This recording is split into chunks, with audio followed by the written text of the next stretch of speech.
উঠোনে জল জমে পিছলে হয়ে গেছে, দেখা যাচ্ছে দেখুন পিছলে হয়ে গেছে আমাদের উঠোন। এখান থেকে কাদা কাদা সারা রাত ধরে বৃষ্টি হয়েছে। এ দেখেন আমার ঘরের সামনে একটু হালকা হালকা জল জমেছে, দেখুন জল জমেছে। আর দেখুন উঠোন দিয়ে এখন গাড়ি ফাড়ি বের করবে কি করে, সারা উঠোন পিছলে হয়ে গেছে। এত পরিমাণে বৃষ্টি হচ্ছে, বৃষ্টির কোনো বন্ধ নেই।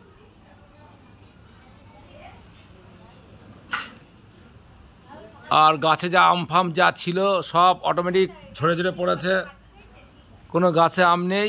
এখন মনে হয় কপাল জোরে একটা দুটো আম থাকতে পারে, পুরো আম কমপ্লিট হয়ে গেছে। ঝড়ে সব আম অটোমেটিক আম সব পড়ে পড়ে সব পাকা পাকা আম, সব ফজলি ফজলি আম সব পড়ে গেছে, দেখেছেন? হ্যাঁ, সব সব পাকা ফজলি আম দেখেছেন, কত বড় বড় ফজলি আম। ওই দেখেন, আর দেখেন আমাদের ওখানে জবা ফুলের গাছ।